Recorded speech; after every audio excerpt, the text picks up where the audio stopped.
Greetings, everyone. For those who haven't seen my blog post, I wanted to add some more staging tracks somewhere on the layout because there's times when I do what we call virtual operations, and they are in another era time period, basically the Penn Central time period. And it's very tough to photograph images of Penn Central freight cars and engines when you have modern era freight cars like Conrail, CSX, and everything else. So I had some space down in the lower level, east side of staging. This area that you see here was all blank. So what better way than to add some switches?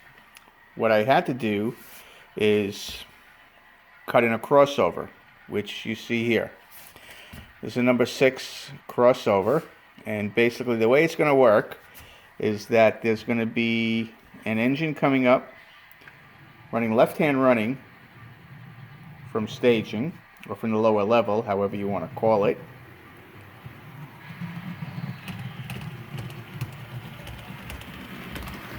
And he's going to cross over.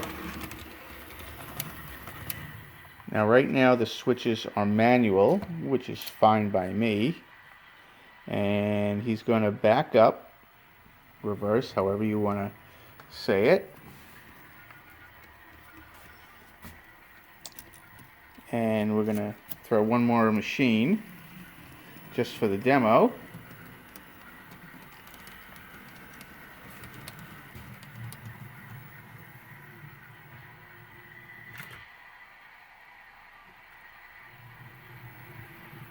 Pull some cars out.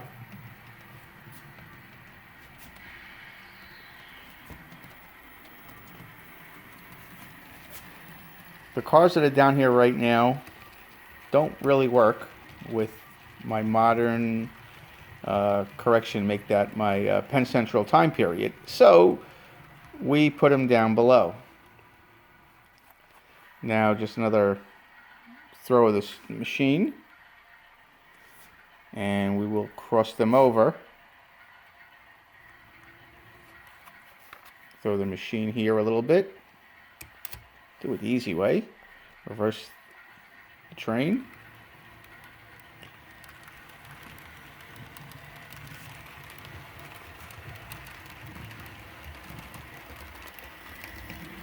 And we can pretty much do this for the amount of cars that we want to pull out. So if we're going to pull out more than 3 or 4 cars, we would drop them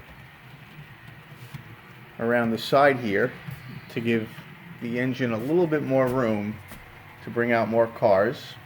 We can drop them over here. Don't forget, this is lower level staging, so it's not really part of the quote-unquote scenic area, but that's okay.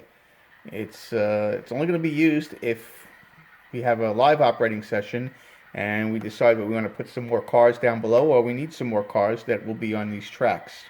So these cars, since they're modern, will go back up on top, and then they'll come down when we have, or I do a Penn Central car movement, as it's called. And you can always see that on my blog. So that's really about it. I think this worked out really well. And I can put anywhere, depending on the length of the cars, anywhere from 12 to 16 freight cars down here. So I think it works out just fine.